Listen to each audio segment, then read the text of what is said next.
What is up, fellow nerds, and welcome back to the Dapper Snapper Gaming channel, and welcome back to How Do I Want to Do This? This is our series where we take a look at all playable options available to players in Dungeons & Dragons 5th edition, then we rank them on a scale of 1 to 10 and either build them or fix them depending on how they rank.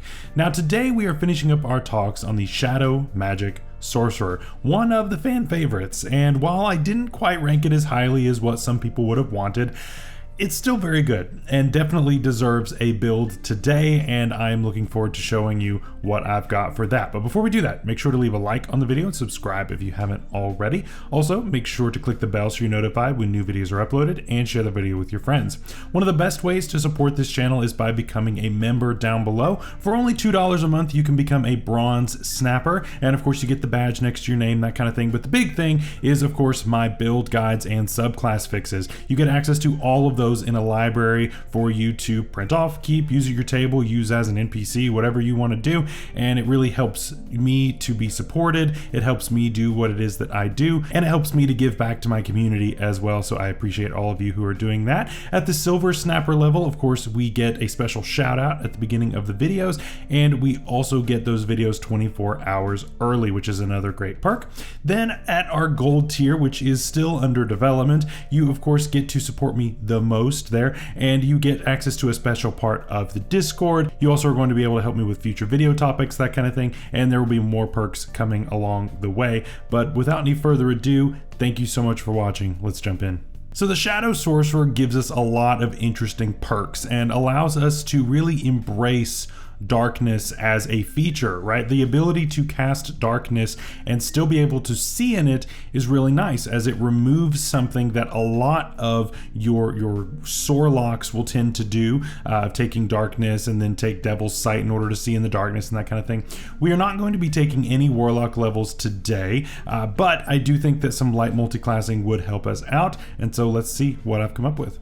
Of course, before we jump in, here are the rules for you to look at, and we are going to start off, like always, with our race. And I want to take a little bit of a weird race today. We haven't taken this in a little while, but it's one of my personal favorites. I think it's super fun, and that is going to be the Orc. Now, this is the new Orc out of the Monsters of the Multiverse book. There is, of course, the old Orc, which is nowhere near as good. And this one is a little more similar to the half Orc. It's similar, but there are a couple key differences.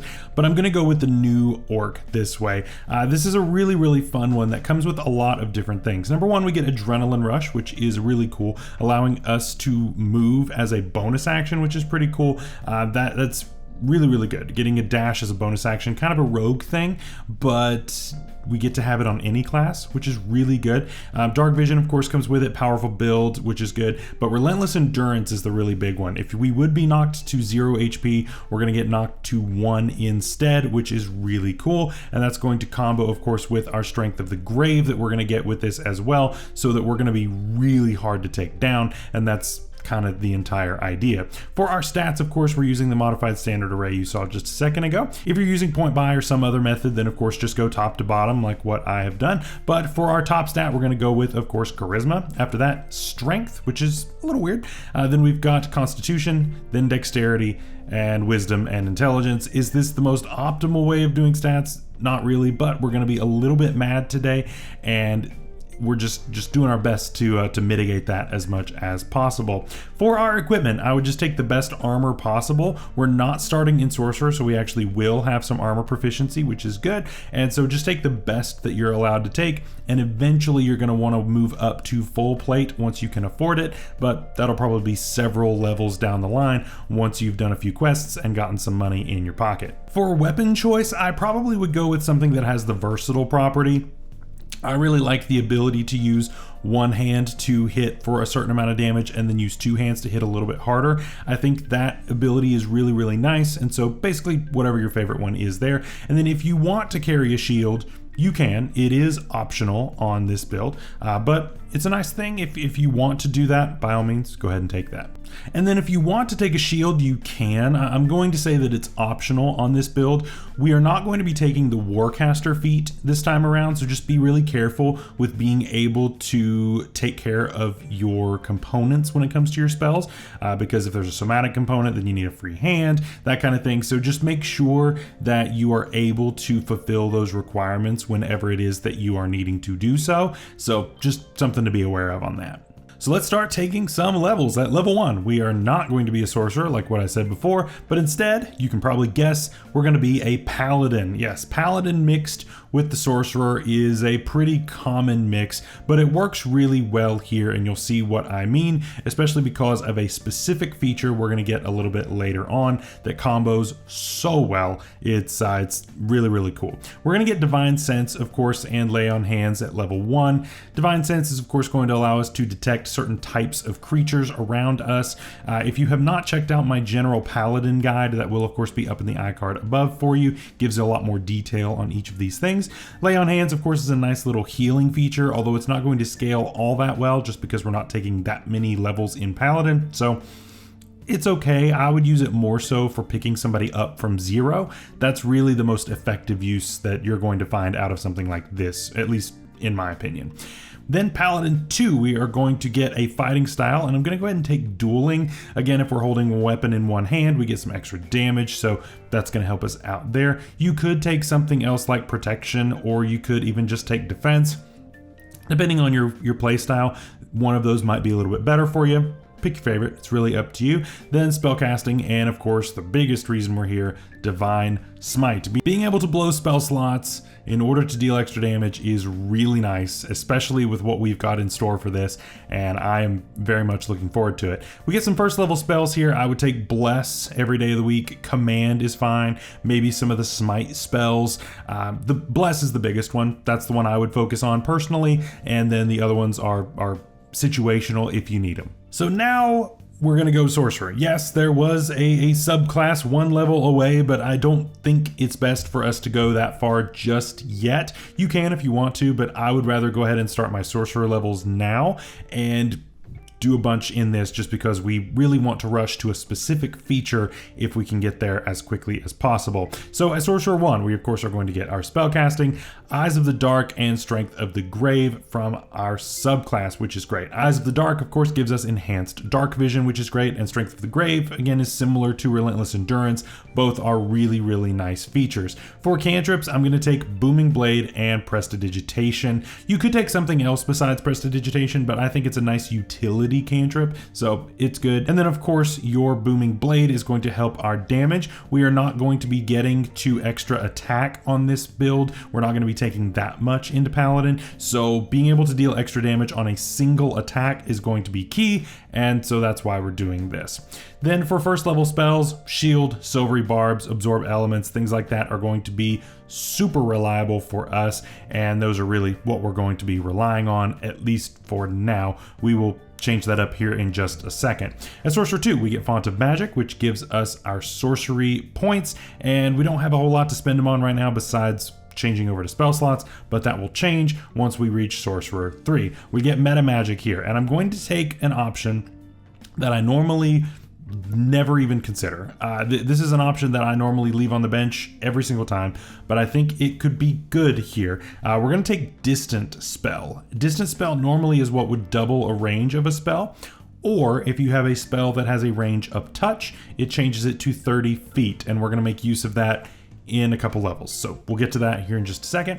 And I also want to take Twinned Spell. I think Twinned Spell is really, really good in order to take a really effective spell and split it in half and possibly deal damage or deal a nasty effect to more than one creature, as long as the spell normally only targets one creature, which is really, really nice when we get second level spells. And the top of my list is Hold Person. Hold Person is a nasty, nasty spell, especially for somebody that has something like Paladin in it, because if you are walking up to somebody and crit them after they are paralyzed, you're dealing insane amounts of damage. Now, what you can do as well is if you would rather take Quickened Spell, then what you can do is quicken the Hold Person and then Booming Blade on your action, because that way you're just using a cantrip on your action, which is allowed. So you could do that as well if you wanted to, but we're going to go a slightly different direction, and so that's why I'm going Distant and Twinned, because then we could technically Twinned because then we could twin hold persons if the situation is right, and that could be really, really gnarly. So that's why I'm going with this, but the other option is completely valid. Misty Step is another option which is really good, giving us a nice teleport. We don't get a really good teleport feature on this subclass until way too late, so I'd rather go ahead and be doing that now, just to make sure that we are getting in and out where we need to. At Sorcerer 4, we are going to get our first ASI or feat, and I'm going to take a feat, a half feat specifically, and one that is very thematic with this subclass, that is Shadow Touched. Shadow Touched is a really, really cool one, of course came along with Fey Touched, and they're both similar, right? They both raise a stat by 1, and they give you access to 2 spells. One of them is specifically named, and the other one comes off of 2 lists of spell schools. And this is really, really cool. So we get invisibility with this, which is really cool. You would think Shadow Touch would give you darkness, but no, it gives you invisibility, which isn't bad, but that's not the reason we're here. We're more so here for the free spell it gives you that is first level, and we're gonna go with Inflict Wounds. Now, Inflict Wounds is normally a pretty bad spell. I normally don't like this because we don't really want to be in melee all that much. However, we have a couple of things. 1, we are very well armored because we are a paladin. And 2, we also have a 30-foot range on it now because we took the distant spell meta magic option. And that is a huge thing. We don't have to be up in your face anymore in order to deal a lot of damage. Inflict Wounds deals a lot of damage. It's just a touch spell, and that's kind of the drawback. This takes that away, which is really good. So you no longer have to get as close to the danger in order to deal all of this damage. And what's even better than that is that it is a melee spell, meaning that if someone is under the effect of Hold Person, you're going to automatically crit with Inflict Wounds.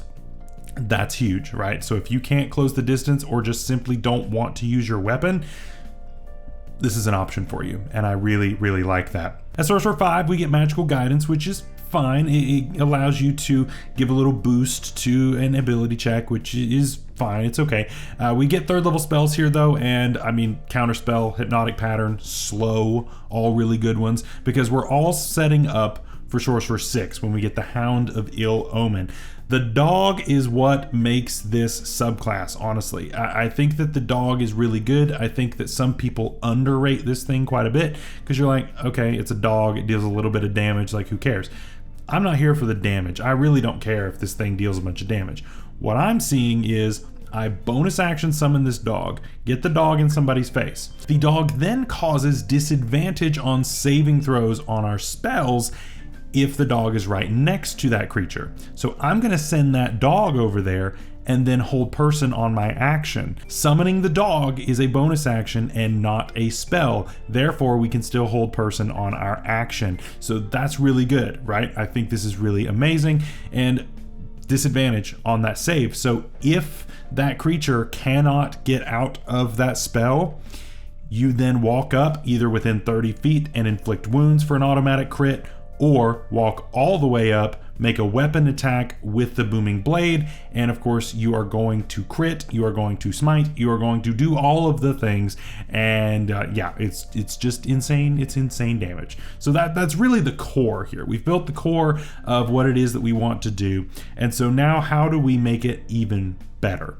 Well, we're going to go back to Paladin for 1 level, just to go ahead and grab our subclass, and then we're going to come back to Sorcerer and stay there the rest of the way. At Paladin 3, we get, of course, Divine Health, which is more of a ribbon feature than anything, but we also get Channel Divinity, Oath Spells, and Harness Divine Power. Harness Divine Power is not a bad option, honestly, allowing us to get spell slots back, which is good, but it's not as good because we're not really going to be scaling it all that well. But Channel Divinity is nice, and Oath Spells are nice when you choose the Vengeance Paladin. The Vengeance Paladin, of course, makes a lot of sense. That'll be up in the icon above as well. This is going to give us access to Bane, and it's going to give us access to Hunter's Mark, which again is going to boost our damage. Now, Hold Person is going to be my primary spell that I'm going to be concentrating on.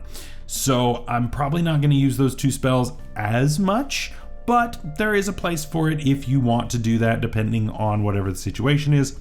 Maybe mix things up every now and then. For our Channel Divinities though, we can give ourselves free advantage, which is really, really good onto one creature, but honestly, that's fine. As long as we're targeting one creature that we really want to take down, this is going to help us out a ton in taking them down. Now, again, if we are paralyzing somebody, then maybe it's not as good, but this just makes everything more reliable. It makes our crits more reliable. If for some reason the opponent is able to get out of the effect, then this is a nice backup option for me. So definitely something to take advantage of there.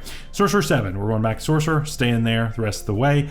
No features, but we do get things like Banishment and Polymorph. Again, sucker save spells. We're going to give disadvantage because of the dog. So we're going to be targeting any spells that have a really nasty effect based on a saving throw. And those two are amazing versions of that. Sorcerer 8, we're going to get another ASI or feat. I'm going to go with Resilient Constitution. This is going to give us the proficiency in Constitution saving throws because we did not start in Sorcerer. So we need that, and that is of course going to round out to an even number on that Constitution, which is really good. Sorcerer 9, no features, but we get 5th level spells. I'm going to go with Dominate Person and Hold Monster. Again, sucker save spells. Those are the big focus here. Sorcerer 10, we get a meta magic option. I'm going to go with Subtle Spell personally, but you could also go with something like Quickened if you wanted to do a strat a little bit differently. That's definitely an option there. Sorcerer 11, no features, but we do get new spells here for 6th level. Mass Suggestion is really the biggest one that I'm worried about, but there are a couple of others that might be worth looking at. Sorcerer 12, we're going to get another ASI or feat. I'm just going to bump my strength up just so I'm dealing a little bit more damage, so I'm hitting a little more reliably. That's the most important thing I can do right now. Sorcerer 13, no features, but we do get 7th level spells.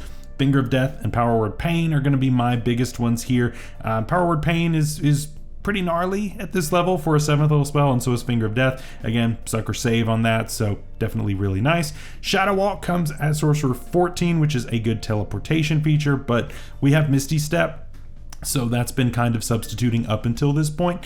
Shadow Walk is better, but it just comes on so late that I really don't want to wait that long. And then Sorcerer 15, no features, but we do get 8th level spells, Dominate Monster, and Power Word Stun. Duh, those are really big ones there. And then Sorcerer 16, another bump to strength. I don't know why we would do anything else, just to make sure that we are hitting as hard as possible and as reliably as possible. And finally, Sorcerer 17, another meta magic option. Again, if you haven't taken Quicken up to this point, I would take that. If you haven't taken Subtle, I'd take that. Distant Twin, just any combination of getting a hold of those 4 really are going to be the best for you here. And of course, 9th level spells.